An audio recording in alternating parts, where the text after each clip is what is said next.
그 몇 가지 질문 들어온 게 있었는데, 질의응답 시간 오늘부터 제대로 활용할 테니까, 강의 시간에는 질문에 답하다 보면 흐름이 끊기니까, 그냥 질문을 좀 적어주세요. 질의응답 시간에 모아가지고 말씀드리겠습니다. 어제 아카시연대기 1장에서 했던 내용이 거의 이겁니다. 그러면 기억이 강화되는 시기가 있다라고 하는 게, 우리 자신도 되돌이켜보면 기억이 강력했던 시기가 있습니다. 그 기억이 강력했던 시기는 딱 시기적으로 보자 그러면 말의 어떤 영향에서 글의 영향으로 넘어가기, 그 과도기, 그 사이라고 보시면 돼요. 일단 언어를 인간이 구사할 줄 알게 되면 자기 머릿속에, 마음속에 떠돌고 있는 형상표상, 그 형상표상을 있게끔 만들었던 체험, 뭐 이런 것들을 뭉쳐가지고 만들어지는 감성, 예. 이런 것들이 언어를 우리가 구사할 줄 알게 되면 언어 속으로 질서 있게 배치가 되게 되는 거죠. 배치가 되고 축적이 되기 시작합니다. 축적이 되기 시작하면 기억력이 증폭됩니다. 그래서 실제로 아이들의 뇌가 갑작스럽게 폭발적으로 변하는 때가 5세에서 7세 사이에 뇌주름이 엄청나게 새롭게 형성이 돼요. 말의 효과입니다. 말의 효과입니다. 그래서 애들, 뭐 부모님이나 교사로서 아이들 만나는 사람들은 다 알겠지만 어린애들 기억력 어마어마해요. 그러니까 애들하고 말싸움하면 안 된다니까. 남자는 여러모로 불리해. 애하고 말싸움해도 치고 여자하고 말싸움해도 치고 이게 먹을 데가 없어. 얼마나 스트레스 받겠어요. 그래서 폭력적이 되나? 가진 건 주먹밖에 없어. 뭐 이렇게.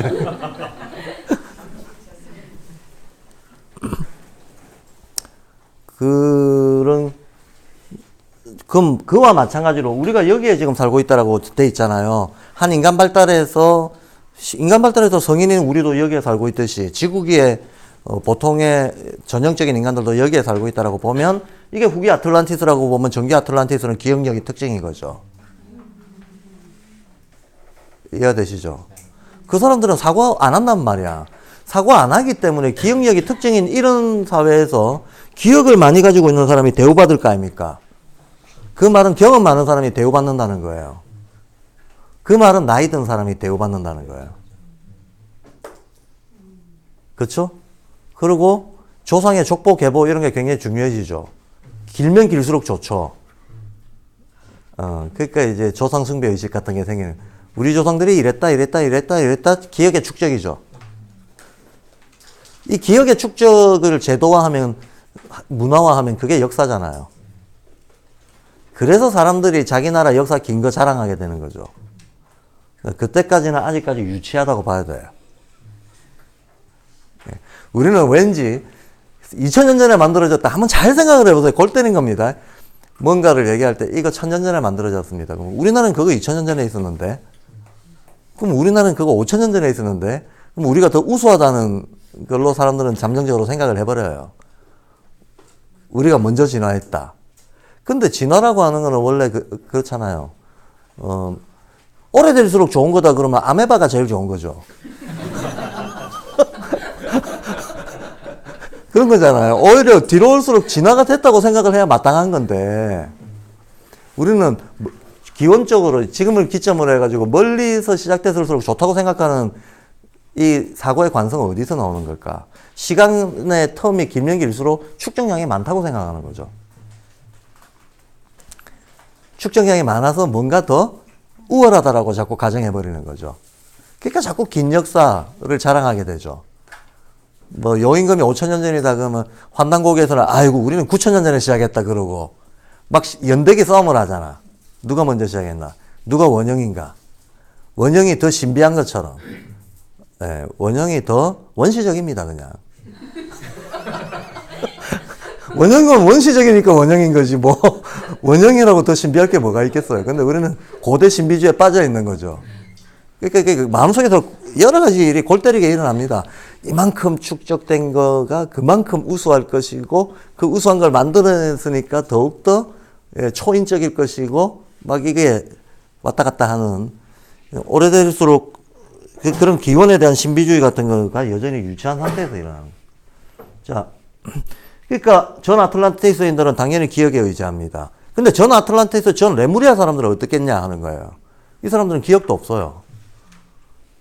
형상이 떠돌 뿐이다. 책에 보면 그렇게 나옵니다. 레무리아인들은 형상만 가지고 있었다. 마음속에서 자, 우리가 다시 이걸 왔다 갔다 하면서 한번 비교해 봅시다. 어린애들. 아직 말 배우기 전에 어린애들. 형상만 왔다 갔다 하잖아요. 이 상태의 애들의 특징은 꿈하고 현실하고 구별이 안 되는 거예요. 꿈도 형상, 현실도 형상. 예. 근데 이런 상태의 집단도 있을 수 있겠죠. 예, 이런 상태의 집단도 미발달된 어떤 오지부족들도 충분히 있을 수 있습니다. 그래서 인디언 문화 중에 보면 우리는 또 이거를 굉장히 그 로맨틱하게 해석을 하지만 인디언들은 실제로 꿈에서 근데 최 선생이 꿈에서 나와서 나를 한 대 때렸다. 그럼 내가 현실에서 아침에 일어나면서 열받으면서 가가지고 때려줘도 괜찮다고 봐요. 꿈이나 현실이나 동질적으로 보니까 너 어제 나한테 꿈에서 때렸다. 대신 이 사람들은 거짓말 안 해. 거짓말 할 줄 몰라. 아직 거짓말 능력이 안 생겼어요. 거짓말을 하려면 이해득실 계산이 있어야 거짓말을 하거든. 나쁜 의미의 거짓말은.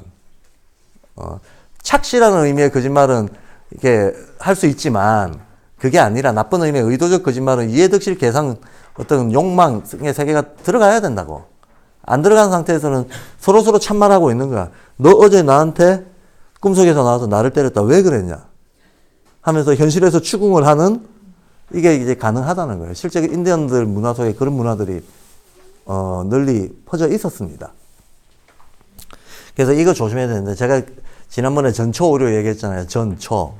전 단계하고 초월 단계하고 구별 잘 못한다. 그래서 우리가 이제 정근대에 뭔가 자연 친화적인 이런 문화들을 굉장히 로맨틱하게 좋은 걸로 미학적으로 띄우는 경우가 많잖아요. 그러니까 이제 조심해야 된다는 거예요. 그게 굉장히 아름다워 보이지만 그리고 지금 우리가 겪고 있는 모순에 대한 하나의 안티테제를 보여주는 것처럼 보이지만 거기에는 여전히 미발달된 단계에서의 그 단계에는 그 단계의 고유의 병리 현상을 가지고 있기 때문에 그 좋지 않은 것들도 다 가지고 있는 거죠. 좋은 것도 가지고 있지만 좋지 않은 인도를 흔히들 종교의 나라라고 해가지고 뭔가 신비감을 가지고 많이 순례를 하잖아요. 예, 동시에 가장 야만적인 나라이기도 하잖아요. 뭐 이런 거는 아직도 여자를 사고 팔고 예, 전 세계에서 어떤 그 성매매, 성범죄 뭐 이런 거 제일 많이 생기는 나라이기도 하고 온갖 그 정근대적 부정부패 온상이기도 하고 뭐 그런 것도 다 같이 가지고 있습니다. 그런 것도 가지고 있으면서 또 이제 고대 종교가 시작됐던 그 모습도 같이 가지고 있는 거지. 사실 제일 좋은 거는 이 모든 것들이 어떤 진화와 성화를 이뤄가지고 한 단계 넘어서는 어떤 문화를 만들어내는 거지. 그 원형 상태로 남아있다고 그게 좋은 건 아니다라는 거야. 예. 그래서 그러면 어제 1장에서 넘어가지고 그래서 이제 이 기억이 중요한 사람들이 만들어내는 문화가 뭐냐면 조상숭배 문화, 추모의 문화 이런 겁니다. 기억을 되살리고 기억이 끊어지지 않게끔 하려고 하는 노력하는 거죠. 예. 굉장한 실용주의, 합리주의 같은 거는 여기서 이쪽으로 넘어오겠죠. 신분제 사회는 여기 기억에 집착할 거 아닙니까? 자본주의 사회는 뭐 너그 조상이 쌍놈이지 내가 알 게 뭐냐, 내가 부자면 땡이다 이렇게 되는 거잖아요. 여기에 이해득실로 성자가, 여기에 이득실의 성자가 최고다 이렇게 생각하겠지.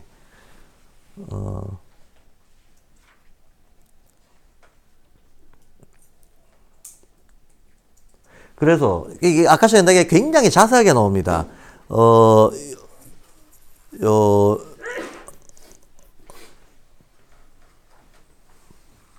뭐라고 나오는가 하면 요 과정에 대해 가지고 그 1장에서 보면 조상 숭배 의식이 생기고 나서 조상 숭배 의식이 생기고 나면 기억 많은 놈이 리더다 이런 게 생기잖아요. 지도자가 나오잖아요. 그럼 지도자가 나오면 사람들은 지도자에 의존을 하게 되고 이들은 신하고 연결돼 있다라고 생각을 하게 되고 그러면 권력이 생기니까 여기서 권력이 자, 누가 지도자가 될 거냐. 지도자가 힘이니까 경쟁이 생기기 시작하는 거죠. 경쟁이 생기기 시작하니까 이제 권력과 경쟁이 생기기 시작하니까 이 권력을 향한 일종의 욕망이 강화가 되고 이로부터 또 부패가 생기기 시작하고 부패가 생기기 시작하니까 제가 이 말을 왜 하는가 하면 인간 사고가 어떤 역사를 통해서 발달하는가를 얘기하는 부패가 생기기 시작하니까 이런 좋지 못한 것들을 제어하기 위한 사고가 또 발달하게 되는 거예요. 제어하기 위한 사고가 뭐냐 하면 비교 판단력을 키우는 거예요. 예. 자, 그러니까 경쟁과 비교, 경쟁을 합니다. 경쟁자, 몸으로 경쟁을 하건 말로 경쟁을 하건 경쟁을 합니다. 경쟁을 할 때 경쟁자를 찍 누를 수 있는 거는 예를 들어서 경쟁자가 무슨 주장을 합니다. 나는 직접 그거를 이렇게 반할 힘이 없다 하더라도 네가 말하는 거와 반하는 어떤 게 다른데 어디에 있다 하고 비교해버리면 얘 말의 설득력은 떨어지잖아요. 비교가 발전하는 거예요. 경쟁은 비교를 당연히 이게 가지고 오게 만듭니다. 그럼 경쟁과 비교가 많아지게 되면 이런 것들 중에서 어떤 것이 더 우월한 건가에 대한 비교 경쟁 속에서의 판단력이 자꾸 늘어나는 거죠. 판단이라고 하는 것은 우리가 선택지가 다양해야 판단을 하는 거지. 선택지가 없으면 판단할 필요가 없잖아요. 본능대로 행동하는 사람들은 판단할 필요가 없잖아. 선택의 갈등이 있어야 판단이라고 하는 게 의미가 있는 거잖아요. 이런 식으로 이제 인식이 발달해 나간다는 겁니다. 이렇게 되게 되면 나중에는 판단에 능숙한 사람이 대우를 받게 되고 그러면 이제 영리한 인간들이 리드하는 세계가 온다는 거예요. 힘센 인간들이 리드하는 세계에서 영리한 인간들이 리드하는 쪽으로 넘어가 버린다는 거야. 지도자의 상이 바뀌는 거죠. 조금 더 원시적일 때는 물리적으로 힘센 놈이에요. 그 다음 단계에서는 기억을 많이 하는 놈이에요. 그 다음 단계에서는 영리한 놈이 이기는 거예요. 근데 아마 애들 발달 과정에서도 이 순서 고도로 따라가지 않겠습니까? 애들 발달 과정에서도. 그래서 2장으로 넘어갑니다. 2장에서는 요 과도기를 다루고 있습니다. 요 과도기를 다루고 있습니다.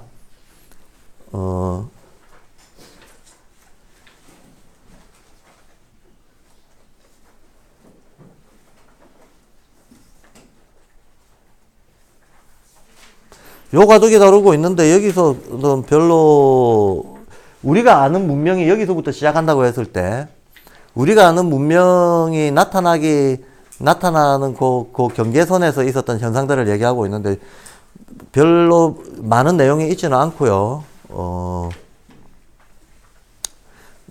중요한 내용들을 한 두세 가지만 짚어보자면 이렇습니다. 이때의 이제 지도자들은 우리는 지금 신이 우리 따로 신 따로라고 생각하는 건 자아가 강해서 그래요. 자아가 강하면 개체의식이 강하니까 신이 외부에 있다라고 생각하게 되는 거예요. 근데 자아가 거의 없었을 때 만약에 이때 인간이었다 그러면 신하고 자기하고 구별 안 했을 거 아닙니까? 예. 그거 오히려 세계 자체가 신 자체다라고 생각했단 말이죠. 그러니까 이렇게 되는 거죠. 오늘날 우리는 내 안에 신이 있다라고 좀 발전하면 그렇게는 됩니다. 내 안에 신이 있다. 이렇게 생각하죠. 내가 먼저죠. 근데 이게 막 거꾸로 여기서는 뭐라고 했을까요? 신 속에 내가 있다. 나를 둘러싸고 있는 모든 것이 이제 신이다라고 생각하게 되는 겁니다. 신 속에 내가 있다라고 하는 의식을 가지고 있는 사람들이라는 거예요. 그런데 그 신과 인간의 분리가 쭉쭉쭉쭉 이렇게 되면 될수록 지금은 사실은 인간이 신을 이겨먹었죠. 현재 우리는 인간이 신을 이겨먹은 사회에 살고 있습니다. 근데 어쨌든 현대와 같은 이런 의식 상태로 넘어오기 전까지는 인간은 끊임없이 지금도 마찬가지지만 신을 찾고 신에 의지하고 의탁하고 누가 신의 목소리를 더 많이 들어나가 그 사람의 권위의 상징이 되잖아요. 그리고 만약에 여기서부터 여기까지는 몸과 마음이 분리가 안 됐으니까 사실 따질 필요가 없죠. 몸만 분리 안 되고 문명도 없고 뭐. 근데 몸만 분리되고 나서 인간의 어떤 행위가 시작되고 난 역사를 가지고 얘기하자면 요 분면을 우리가 다루면 되는데 이게 여기가 현실의 세계인 거죠. 이 현실의 세계 속에서 적어도 여기까지, 현재 우리가 여기 있다고 했을 때 여기까지 올 때까지는 신과의 분리 과정인데, 이 분리 과정에서 분리가 덜 된 쪽이 계속 대우받아 왔겠죠. 누가 신에 가까운가? 이게 떠받들어지는 정도라는 거죠. 사실 우리가 신에 가까운 존재가 더 높은 존재고, 더 우수한 존재고, 더 지도자라서 마땅한 존재다라고 하는 생각을 공식적으로 떼낸 거는 근대에 들어와서 떼냈잖아요. 공식적으로 떼내버린 거는. 떼냈다고는 하지만 아직까지도 영향력은 막강하죠. 공식적으로는 떼냈지만, 공식적으로 떼냈다는 것은 더 이상 교황이 세계의 왕이 아닌 거죠. 서구 기준으로 보자면. 서구 기준으로 보자면 더 이상 교황이 세계의 왕이 아닙니다. 그래도 여전히 교황은 막강하죠. 그럼 공식적으로는 아닙니다. 공식적으로는 종교혁명이 일어났을 때부터 벌써 약화되기 시작했죠. 종교혁명이 일어나기 전에 동로마 서로마 쪼개질 때부터 이미 약화는 시작됐습니다. 근데 약화되고 나서부터 공식적으로 권력에서 떼어지기까지 거의 뭐 5, 600년이 걸리잖아요. 긴 세월에 걸쳐가지고 서서히 떨어져 나간 겁니다. 그러고도 지금도 여전히 일상생활 문화에서는 여전히 신에 가까운 존재라고 가정되는 사람들의 문화적 권력은 여전히 있는 거죠. 공식적 권력은 없지만. 문화적 권력은 없습니다. 그래서 여기서 여기까지 오는 과정에서는 어쨌든 신에 가까운 자들. 근데 인간도 느낍니다. 점점 신으로부터 멀어진다. 뭐 당연하죠. 여기는 통일되어 있었던 세계고 여기는 최초의 분화식인데 인간은 원래 있던 상태를 기준으로 볼 수밖에 없고 그건 관성이잖아요. 그럼 이렇게 발달해가는 과정에서 항상 지금도 마찬가지입니다. 지금도 뭔가 발달이 일어나면 이런 심리가 반드시 일어납니다. 옛날이 좋았지. 옛날이 좋았지. 이 심리가 반드시 일어납니다. 그거를 아름답게 포장한 걸 우리는 추억이라고 하잖아요. 자꾸 추억을 회고하고 소환하고 뭔가 갈등이 생기면 옛날에는 이랬는데 이걸 자꾸 소환하게 돼 있단 말이에요. 소환하게 돼 있는데 그래서 이제 인간이 신으로부터 멀어지는 과정에서는 누가 신에 가까운가가 그가 지도자인가 아닌가를 판정하는 기준이 됐다는 거야. 그래서 많은 권력은 실은 내가 신탁을 받았다. 신의 심부름꾼이다. 라고 하는 걸로 나타나게 된다는 거예요. 그래서 초창기에는 제사장하고 왕하고 구별이 안 되는 거죠. 제사장이 곧바로 왕인 거야. 이 문명이 시작할 때, 여기서 시작한다고 쳤을 때, 제사장이 왕이야. 신의 목소리를 듣는 자가 왕이 되는. 그 사람들을 마누라고 불렸다는 거예요. 그 사람들을 마누라고 불렀고, 이 마누라는 사람들은 보통의 사람들보다도 요 뒤에 그 특징인 기억력과 형상력, 이걸 많이 가지고 있는 사람들인 거예요. 이 능력이 높은 사람들이 마누가 되는 거야. 그래서 거기에서 지금 영적 단계에, 우리는 지금 여기 있으니까 이 세계에 살고 있다가 거꾸로, 제가 아까 그랬잖아요. 실은 이걸 다 통합한 사고를 가지는 거. 이게 영적인 거다라고 했잖아요. 그럼 통합한 사고를 가진다라고 했을 때, 맨 먼저 회복하는 건 요쪽을 회복할 거 아닙니까? 그러니까 만우의 능력이 살아나는 거죠. 만우의 능력이 살아난 사람을 마나스라고 하는 거예요. 그 만우의 능력이 살아난 사람은 그래서 드디어 어떤 형상화, 이미 이 어떤 논리 사고를 가지고 있는 상태에서 원래 논리적인 사고하고 형상적인 사고는 좀 대립되는 거거든. 형상적 사고를 잘하는 애들은 유아들이 잘하죠. 근데 나는 지금 박사야, 철학 박사야. 내가 사고하는 방식하고 유아가 사고하는 방식은 다르잖아요. 다른데 내가 철학 박사이면서 동시에 유아적 사고를 다시 내 안에서 회복을 해내가지고 이 두 개가 충돌하지 않고 서로 잘 어울릴 수 있게 됐다 그러면 이 사람은 기본적으로 마나스의 능력을 조금씩 가져가기 시작하는 거야. 근데 이게 가능하거든요. 아인슈타인급이 되는 사람들은 뭐라고 합니까? 끝에 가면 결국은 상상력이다 그러잖아요. 최고의 수학자들도 수학의 발전은 결국은 상상력에서 나온다 그래요. 논리의 끝에서 어떤 형상적 세계를 다시 만나는 거죠. 이제 그거를 그 능력을, 이걸 가지고 있는 상태에서 다시 거꾸로 되돌아가는 그 첫 단계를 마나스라고 합니다. 마나스. 그럼 그 통합해내는 정도가 멀어지면 멀어질수록 힘이 커지는 거죠. 예. 그래서 두 번째 단계를 붓디라고 하고, 세 번째 단계를 아트만이라고 합니다. 한마디로 이걸 회복하면 마나스, 이걸 회복하면 붓디, 확 거꾸로 돌아가가지고 여기까지 회복하면 아트만이라고 얘기하는 거죠. 그래서 결국 영적이라고 하는 것은 현재의 진화 상태를 이미 성취하고 있으면서도 과거에 발달돼 왔던 어떤 전 과정을 내 안에서 통합적으로 되살려내는 능력이에요. 되살려내는 그 힘이 크면 클수록 더 영적이다라고 얘기를 하게 되는 거죠. 그럼 이렇게 되살려낸 능력을 가지고 있는 사람들은 자연히 전생을 알게 되겠죠. 전생을 안다는 건 별게 아닙니다.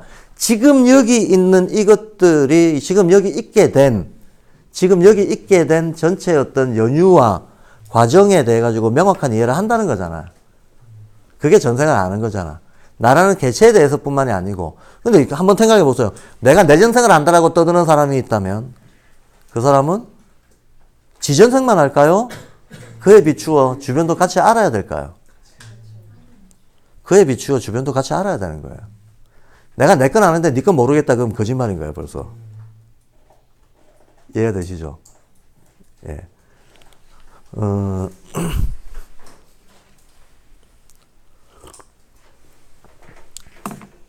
그래서 그런 사람 만나면 조심하세요. 피해 가시는 게 상처 다 뾰록 납니다. 자, 그다음 여기서 계명과 율법이 나오기 시작했다 그래요. 드디어 이제 법의 문제 이런 게 나오기 시작합니다. 인류적으로 계명과 율법이 나오는 거는 근데 잘 생각해 보세요. 우리가 판단, 인간의 인식 발달 과정에서 감각이 있습니다. 처음에는 물리적 감각이 있습니다. 물리적 감각으로부터 시작해가지고 표상이 들어옵니다. 그럼 지각이 발생합니다. 그럼 개념을 만듭니다. 논리가 발달합니다. 계산에 능숙해지고 추론을 할 줄 압니다. 그러면 판단력이 드디어 발달하게 됩니다. 이게 일반적인 과정이죠. 이게 칸트가 밝혔던 일반적인 인식의 경로입니다. 칸트가 밝혔던 일반적인 인식의 경로인데 이 중간에서 지각에서 개념으로 넘어갈 때 지각은 주관적이거든요. 자기의 체험과 감성을 중심으로 만들어지는 거거든요. 그러니까 다 주관적이에요. 그런데 이 주관성을 확 뛰어넘는 때가 개념이 만들어질 때거든요. 그래서 인간이 개념을 구사한다는 것은 굉장히 중대한 의미가 있습니다. 이건 말의 세계에서 글의 세계로 넘어가는 거하고 똑같아요. 개념의 세계로 넘어가서 이제부터 개념 중심으로 세계를 보자 라고 하는 것은 내 마음대로 더 이상 못 본다는 거예요. 더 이상 내 마음대로 보는 것이 허용되지 않는다는 거예요. 예. 네가 너의 세계가 어떻든지 간에 사회적인 소통에서는 정해진 약속대로 봐야 돼. 정해진 약속대로 이게 바로 계명과 율법이죠. 계명과 율법. 이 계명과 율법의 구애를 받지 않는 존재는 전 단계와 초 단계가 있습니다. 전 단계는 율법의 의미가 뭔지도 이해할 수 없는 미숙한 단계에서는 당연히 계명과 율법의 구애를 안 받죠. 이런 존재들은 위험한 존재들이죠. 그러니까 이런 존재들은 통제가 돼야 돼요. 보호가 돼야 됩니다. 사실은 우리가 어린애들 가만 내버려두고 네 하고 싶은 대로 하라 그러면 다 사회적 범죄자들이에요. 어린애들은 사회의 계명과 율법의 의미를 모르잖아. 죄의식 없이 사회적으로는 죄라고 말할 수 있는 행위를 얼마든지 할 수 있는 존재들이잖아요. 단지 힘이 없어가지고 그 큰 피해를 못 일으킬 뿐 아무 죄책감이 없단 말이에요. 이게 죄인 줄을 몰라. 사회에서 죄라고 규정된 거를 모른다는 거예요. 그래서 어린애들은 잠재적 동물이자 현실적 동물이자 잠재적 범죄자이자 어른들 기준으로 보면 모조리 다 정신병자이다. 그렇죠? 성인 기준으로 보면 애들은 정신병자 범죄자들이에요. 그러니 보호하고 통제하고 보호라는 이름 아래 통제하고 구속하고 관리하고 이게 이제 사회화 될 때까지 일정한 틀 속에서 관리하는 거죠. 근데 자 이렇게 미숙한 사람들은 계명율법에서 상대적으로 자유롭습니다. 실제로 자유롭지는 않지만 자기 나름대로는 자유로워요. 그 다음 이 계명율법의 그로부터 또 자유로운 사람들은 이 계명율법이 일종의 개념이라고 한번 가정을 해봅시다. 논리로. 그러면 드디어 이 개념으로부터 발달할 수 있는 끝단계가 판단력이잖아. 예. 개념에 기초한 판단, 여기까지도 어떤 한계고, 이 판단력이 능숙해지다 보면, 되돌아보기가 잘 되다 보면, 어라? 그 개념에 이런저런 구멍이 있었네 보기 시작하죠. 그래서 그 판단의 어떤 차원 자체가 달라지는 대로 도약을 하게 되면 그걸 우리가 영적이라고 부르는 거잖아. 예. 이래 되면 또 자유로워지죠. 예. 그래서 개념을 기준으로 해가지고, 개념에 도달하지 못한 자도 자유롭고, 개념의 한계인 판단력을 넘어선 자도 자유롭다. 이렇게 얘기할 수가 있는 거죠. 여기까지가 개념에 기초한 판단까지가 뇌가 생각하는 거고, 뇌가 생각하는 거를 다시 넘었으면 이제 그게 이제 자유의 철학에서 말하는 자유로운 개인이거든요. 자유로운 개인이고 영성을 회복했다라고 하는데, 이제는 신에 누가 가깝냐가 아니고 자기가 신이 된다는 거예요.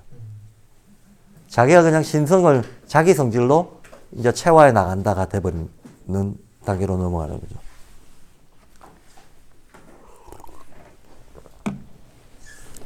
그래서 저는 유발 하라리의 호모 데우스를 안 읽어봤습니다. 근데 유발 하라리의 사피엔스라는 책을 읽어봤습니다.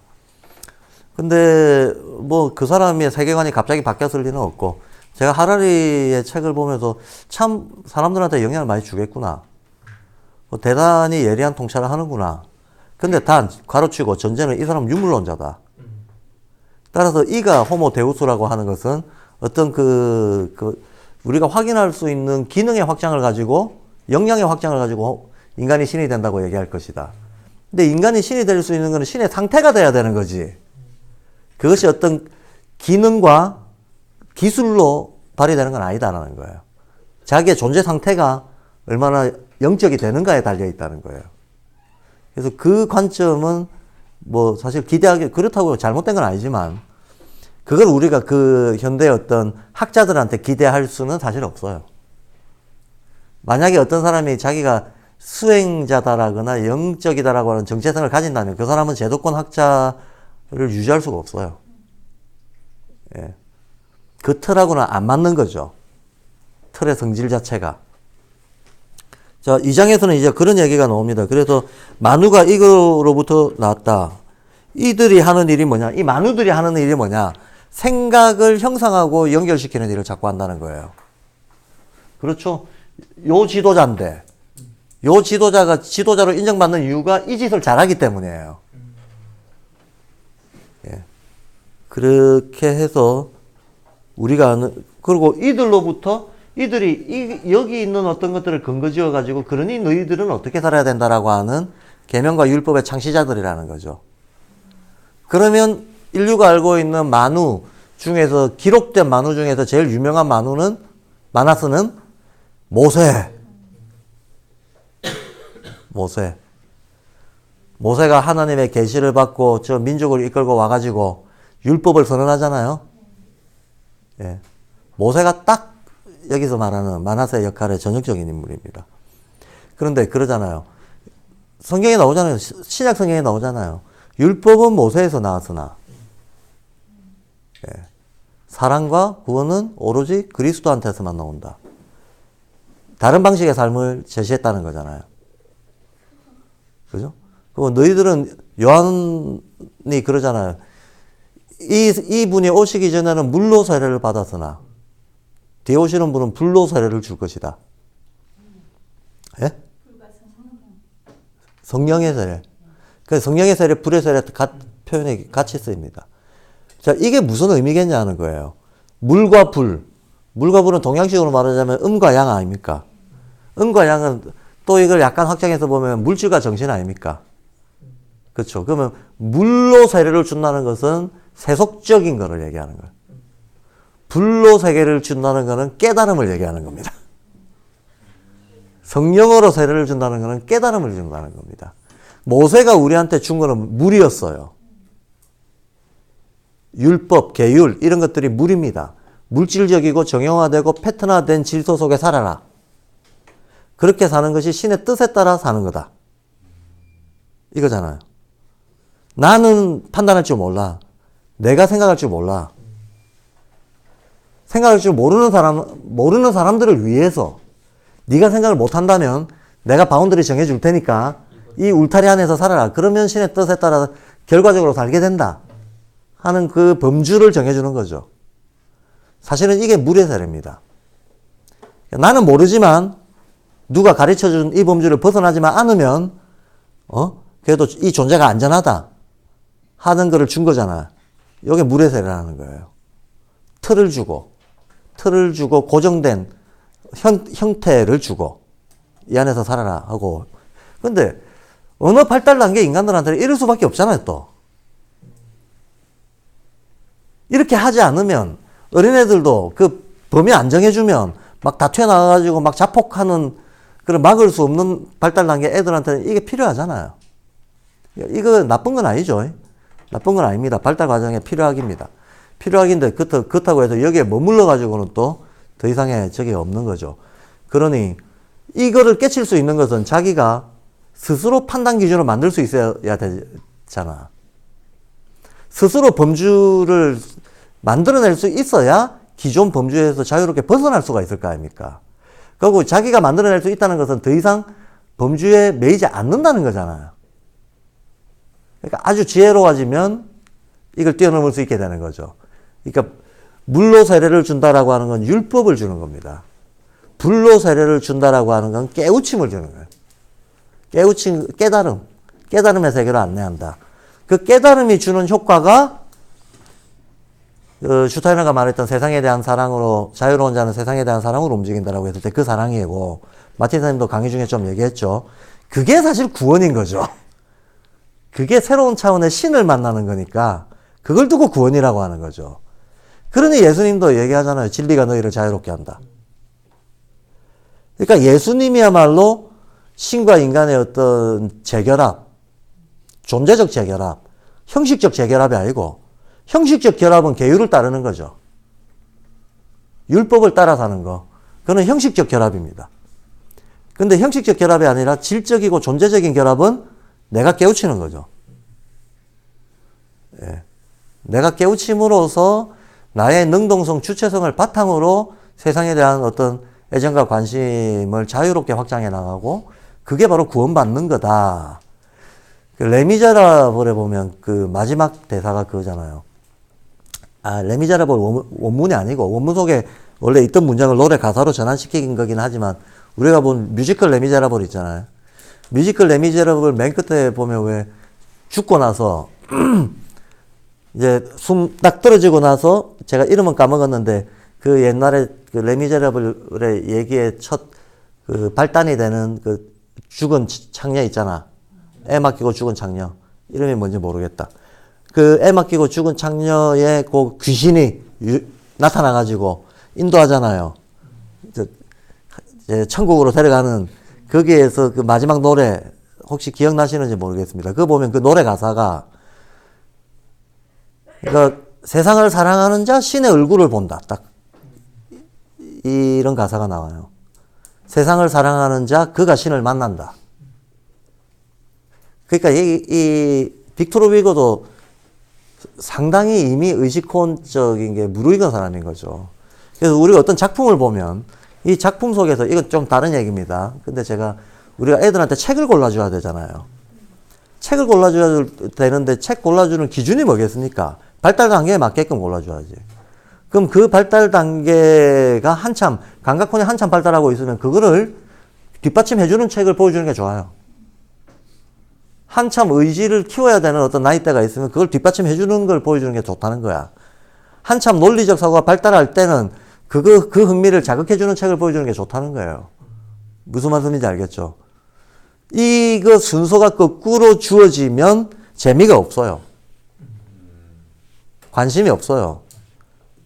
그래서 아직 놀이와 감성의 발달이 풍부한 애들한테 장발장을 읽어라 그러면 재미가 없다니까. 재미가 없습니다. 근데 어느 단계에서 보면 눈물이 막 나죠. 야, 인간은 이렇게 살아야 되는구나. 근데 레미제라블을 보고 와, 내가 이렇게 살아야 된다는 거를 이 책이 나한테 지금 어떤 심금을 울린다. 라는 느낌을 받는 사람이 있다면 그 사람은 벌써 좀 어느 정도 레벨이 되는 거야. 어느 정도 이 이성의 폭력과 인간의 어떤 양심의 회복, 그 도덕이 어떻게 세상을 구원하는가에 대한 뭔가의 그 이미 상처가 있고 이미 갈증이 있고 된 사람들이 레미제라블을 봐야 카타르시스가 느껴지는 거예요. 예. 그런 거는 뭐 아예 알지도 못하는 사람이 봐봤자 재미없어요. 그러니까 세계 고전이라고 백날 고등학교, 중학교 2, 3학년한테 레미제라블 백날 읽혀봤자 재미없다니까. 안 와닿는다니까. 이게 이 작품이 훌륭하지 않은 게 아니고 안 맞는 거죠. 그러니까 책 많이 읽는다고 무조건 좋은 거 아니죠. 그 단계에 맞는 책을 읽어야 좋은 겁니다. 그러면 그 단계에 맞는 책을 우리가 판정할 수 있어야 되잖아. 교사가 그걸 판정해가지고 배치해 줄 수 있어야 되잖아요. 그렇죠. 그럼 판정을 할 때 노인과 바다, 이걸 우리는 이 의식의 발달사를 능숙하게 이해하고 노인과 바다다. 그럼 얘는 에테르냐, 아스트랄이냐. 쉽게 말해서 에테르 강하냐, 아스트랄 강하냐. 자아의 강화냐. 판정할 수 있어야 돼요.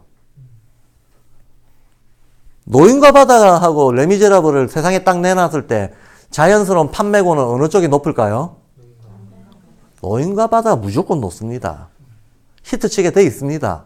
왜냐하면 그게 훨씬 더 원형적이고 훨씬 더 대중적인 일반적인 정서를 대변하거든.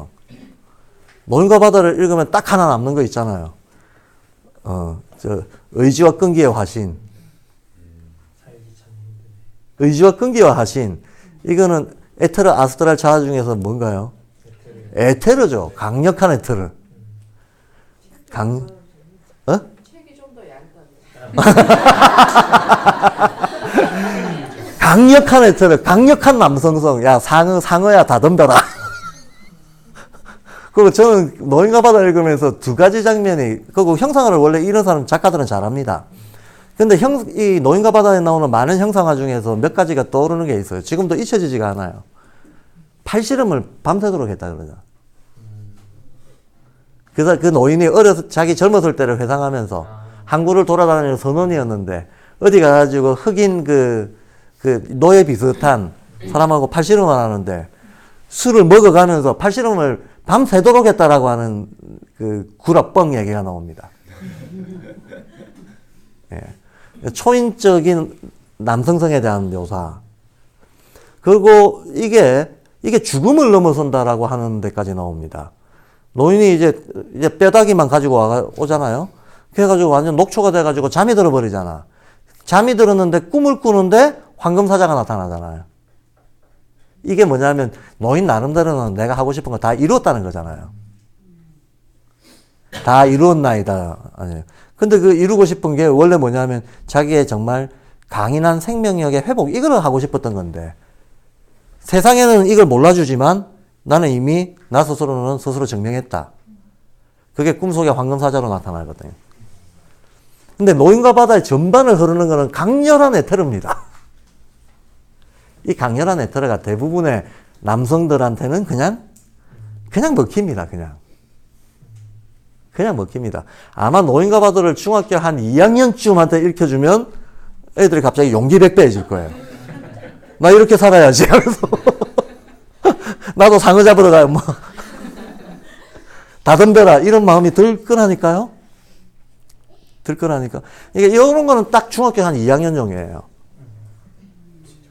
중2병 있는 애들. 예? 중2병 있는 애들이 이런 걸 읽으면 좋아요.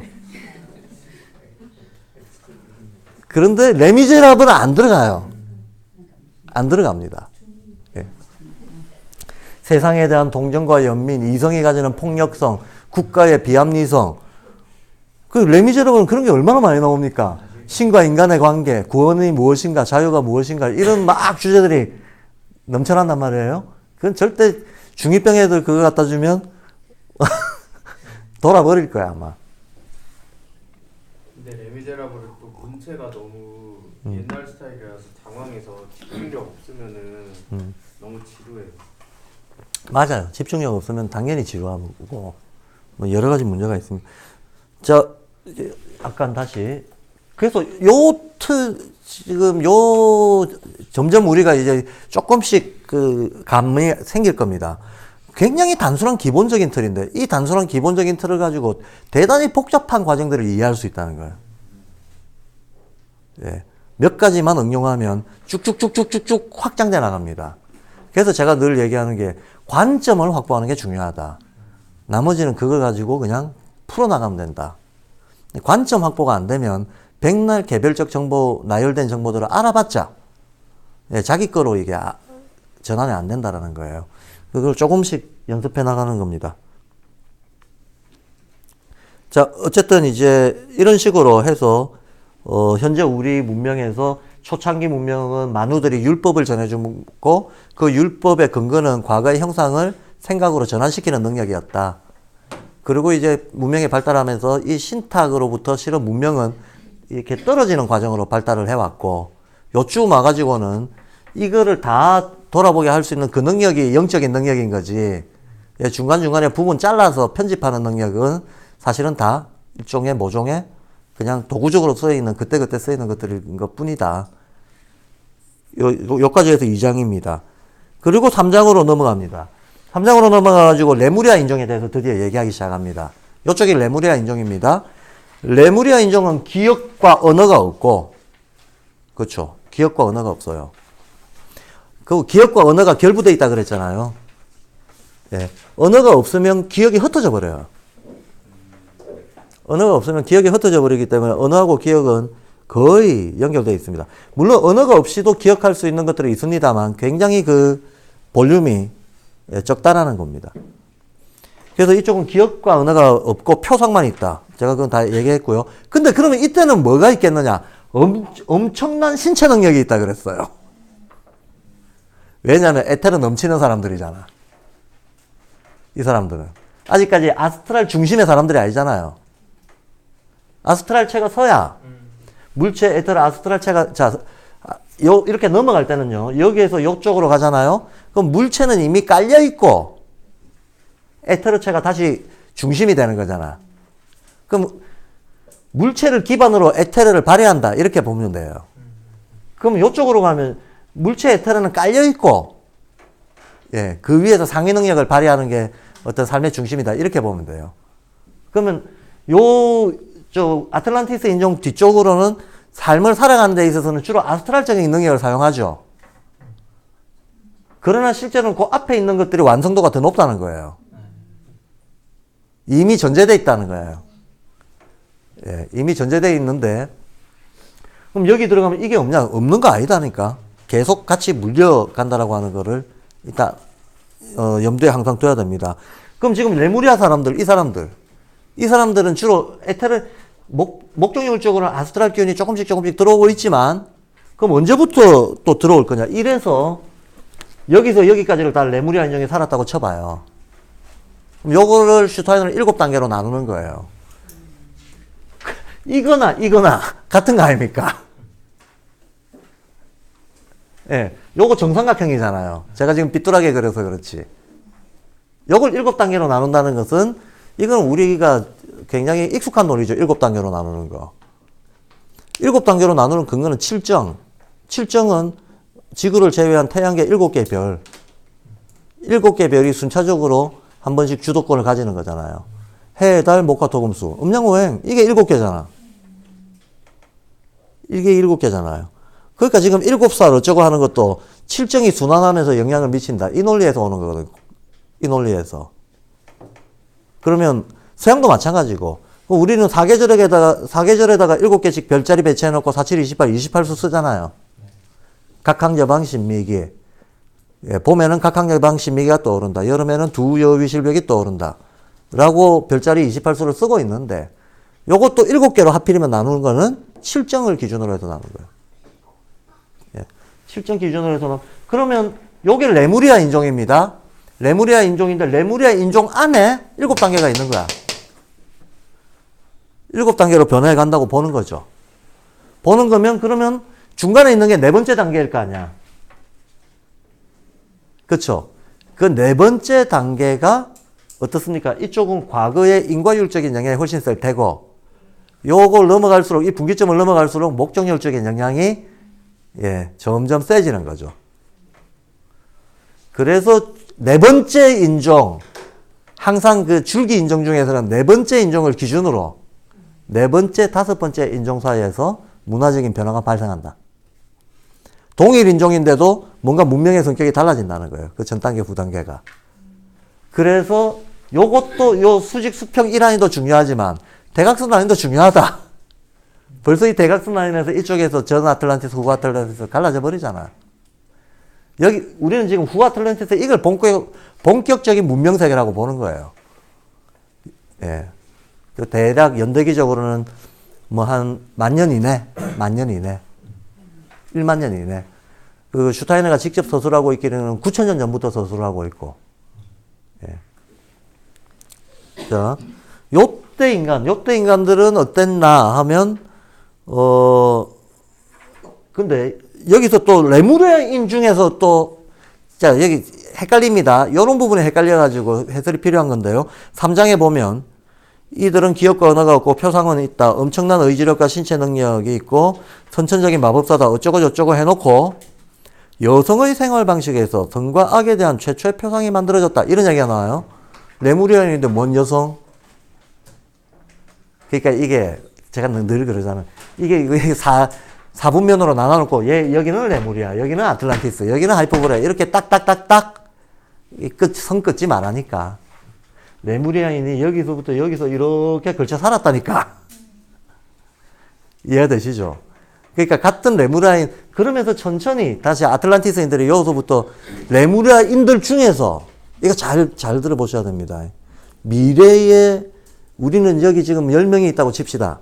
우리 10명 중에, 근데 그 10명이 나 개인이 아니고 어떤 인간 모델이라고 일단 전환을 시켜서 생각해 보죠. 여기는 1번 모델, 2번 모델, 3번 모델 이런 식으로.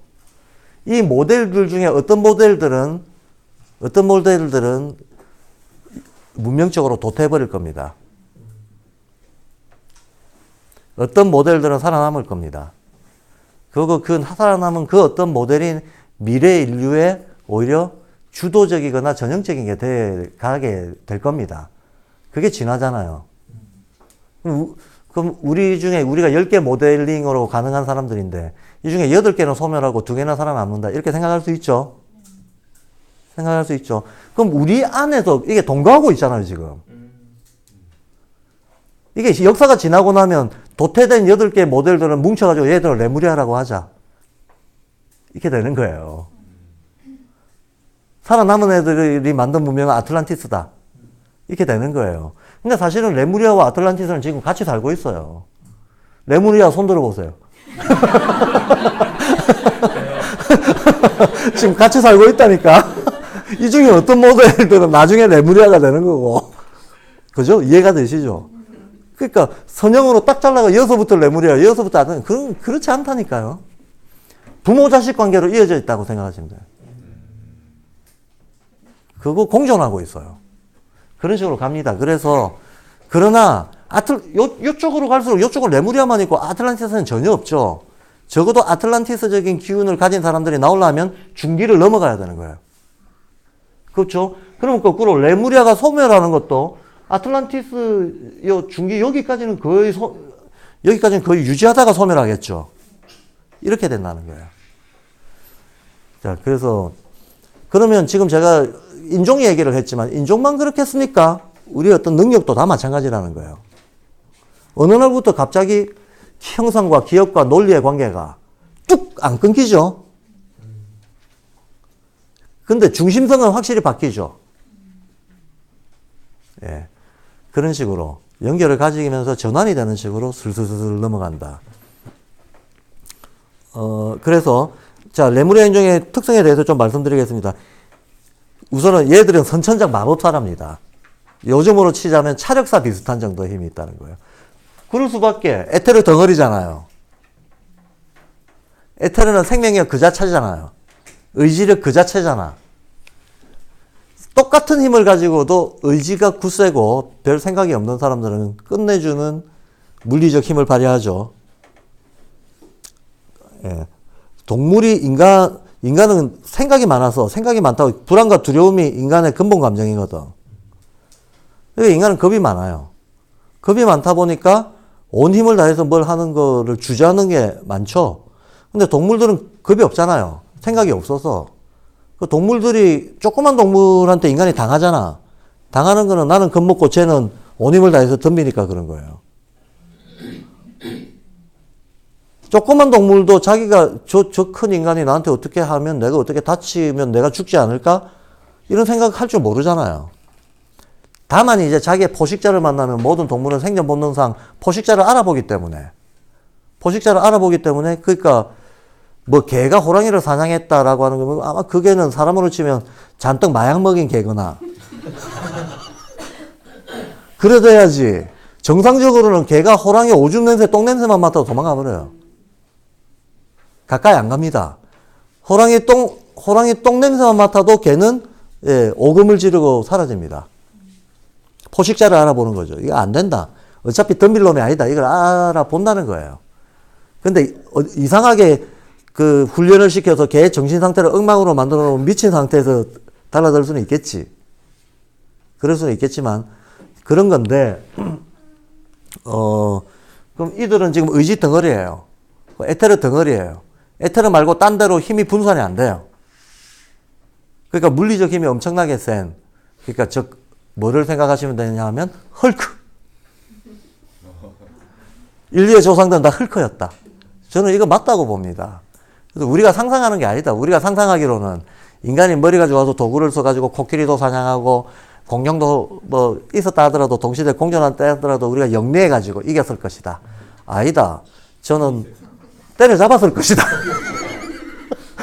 이 에테르 인간들이 때려잡았을 것이다. 헐크가 녹색이잖아요. 이쪽이 녹색이잖아요. 흑백 녹살 배치할 때 어떻게 합니까? 백, 흑, 녹, 살 아닙니까? 우린 지금 살색 인간들이잖아. 예. 요쪽은 녹색 인간들이었어요. 그럼 녹색 헐크. 헐크쯤 되면 코끼리 때려잡지. 호랑이도 때려잡고. 그 정도로 연상을 하면 되는 어떤, 에테르 덩어리의 인간들이었다. 에테르 덩어리의 인간들인데, 그래서 이때는 뭐 교육이란 것도 없지만, 어쨌든 남자는 물리적 힘. 근데 이때는 이제 여자가 있었을 거 아닙니까? 요쯤에 여자들은 판타지 개발이 주된 거였다는 거야. 여자의 일은 판타지 개발. 여기로 갈수록 판타지, 여기로 갈수록 힘일 텐데, 요쯤에 살고 있던 레무리아인들은 남자는 힘, 여자는 판타지 개발. 그럼 남자를 성인으로 성장시키는 과정은, 상상할 수 없는 물리적 압력을 견뎌내고, 인내하고, 극복하는 걸 가리키는 거고. 여자한테는 끊임없이 어떤 그 환상적인 이야기, 신들의 세계가 어떻고, 뭐가 어떻고, 이제 이런 거를 만들어내는 거. 그러니까 두 개가 남성성과 여성성에 대한 두 개가 이제 따로따로 한참 역할 분담이 주어져 가지고 발달하던 시기가 있었다는 얘기입니다. 이랬다. 요때 외모는, 근데 이게 슈타이너가 불친절해요. 레무리아 시기도 스펙트럼이 이렇게 넓은데, 여 얘기했다, 왔다 갔다 하면서 얘기해요. 이게 저처럼 보는 눈이 있는 사람은, 이건 앞부분 얘기하는 거네, 뒷부분 얘기하는 거네, 판단을 하면서 읽는데, 보통 사람들이 읽으면, 얘하고 같은 인간인가? 싶은 거죠. 이 길이가 벌써 몇만 년의 갭이 있는데, 몇만 년 갭이 있다는 얘기 안 하고 그냥 자기가 떠오른 대로 묘사해버린 겁니다. 그래서 아카샤 연대기 같은 이런 책들이 이제, 그러니까 질서정연하게 체계적으로 설명이 안 돼 있기 때문에, 이제, 모 선생님 방에서는 나니아 연대기 옆에 꽂혀 있다면서요. 아카샤 연대기가 나니아 연대기랑 같이 꽂혀 있는 현상이 발생하는 거야. 근데 이거는 그 선생님의 잘못이라기보다 슈타이너도 잘못한 게 있다는 거예요. 여기서도 지금 왔다 갔다 하면서 얘기합니다. 여기서 뭐라고 하는가 하면 외모는 동물인간이다 그래요. 그 중에서도 하등 포유류 같이 생겼다 그래요. 그건 요때 레무리아인입니다. 식물에서 동물로 넘어갈 때 동물도 분화 단계가 있잖아요. 그 분화 단계에서 포유류는 상당히 발달한 겁니다, 이미. 포유류 전에 벌써 어류, 양서류, 파충류, 이런 애들을 거쳐오잖아요. 그거, 어류 나올 때 조류가 같이 나오고요.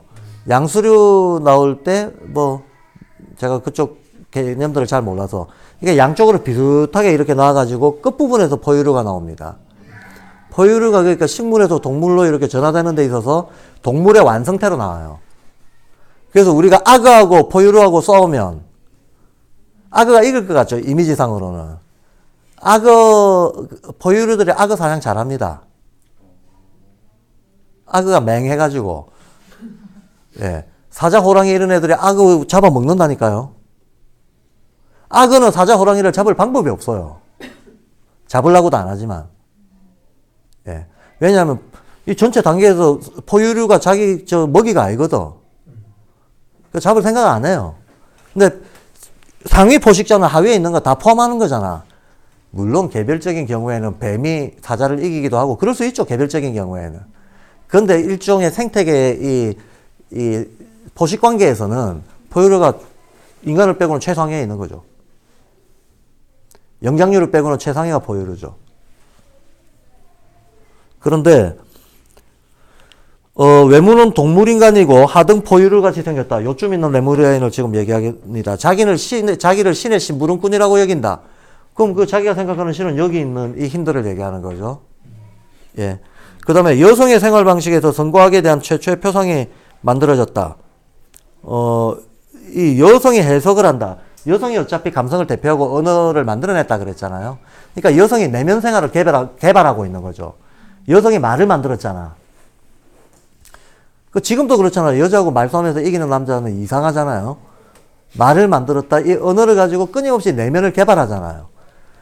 진짜 제가 한 명의 남성으로도 여성들 이해하기 정말 힘듭니다. 예, 아무 일도 없는데 끊임없이 안에서 뭔가 만들어내.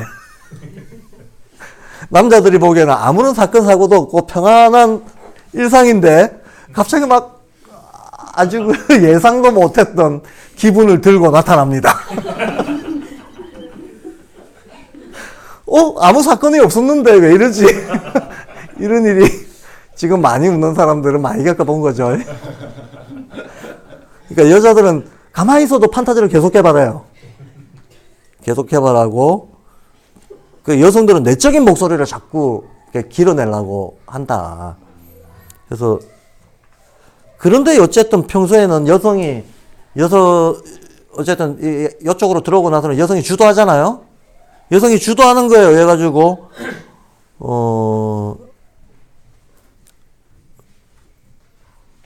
어떤 일이 일어나는가 하면 그러니까 의지적인 것보다는 뭔가 정신적인 이런 거를 하는 자들이 점점 지도자가 돼가는 현상이 여성 주도성으로부터 나왔다. 나중에는 남성이 이거를 그러니까 지금은 우리가 여성 차별이 문제가 되잖아요. 남자 우월주의가 문제가 되잖아. 근데 당연히 이 시절에는 여성들이 존재적으로 신분제의 맨 상위층을 다 차지했겠죠. 예, 벌들 사회처럼. 여왕벌 밑에 남자 일벌들 쫙쫙쫙 있는 것처럼. 그랬을 거라고 상상할 수 있습니다. 그랬을 거라고 상상할 수 있고. 그래서 태초의 종교들, 고등 종교들일수록 원형적인 신의 모습을 그릴 때는 예외 없이 전부 태모신입니다. 모든 문명의 최초의 신은 전부 태모신이에요. 네. 애초에 종교의 이 주창자들이 여성이었기 때문에 너무나 자연스러운 현상이라. 자, 그리고 기후에 대해서 얘기를 하고 있습니다. 기후는 화산 폭발과 홍수가 일상이었대요. 레무리아 인종이 살던 시대. 당연합니다. 여기서부터 여기까지 레무리아 인종 살았을 거 아닙니까? 여기서도 레무리아 인종이 있었겠지만 여기서는 점점 마음이 이제 자리 잡는 과정이고 여기까지도 살았을 거 아닙니까? 예. 요때 화산 폭발이 일상적이었다. 아스트랄이 뭔데? 화기운이잖아요. 화기운이잖아요. 화기운이라고 하는 건 분산시키는 힘 아닙니까? 분산시키는 힘이면 당연히 예, 화산 폭발이 얼마나 많았겠어. 그러면 우리 육체도 이 분산시키는 힘에 영향을 받고 있잖아요. 이 말이 뭔 말일까요? 내 몸이 지금처럼 경직된 상태가 아니고 얘가 뭔가 분산에 영향을 많이 받고 있다. 그 말이 무슨 말일까? 변형이 가능하다는 거예요. 몸을 변형시킬 수가 있었다. 이제, 아까 전에 했는데 이렇게 나옵니다. 몸은 대단히 조형적이고 유연했다라고 얘기하고 있어요. 조형적이고 유연했다는 말은, 조형적이라는 말은 번역을 이렇게밖에 못했겠지만, 조형이라고 하는 것은 우리가 모양을 꾸밀 수 있다는 거예요. 예. 유연했다. 변형 가능했다는 겁니다. 그래서, 이런 어떤 그 풍속도 지금 우리 인간사에 제가 얘기했지만 현실에서 발견할 수 있어야 된다 그러잖아요. 조형 가능한 신체. 어느 부족은 목을 길게 하잖아. 목 길이가 저로 치면 이만큼 긴 데가 있더라고. 이렇게 하기 위해서 어렸을 때부터 뭐 어떤 습관을 들여가지고 계속 길게 하죠. 그러니까 인간이 목이 이만큼 길어져요. 근데 이때 레무라인들은 한 며칠 만에 이걸 할 수 있었다. 이런 뜻인 거예요. 이게 조형적이었다라는 거죠. 조형적이고 유연했다라는 거죠.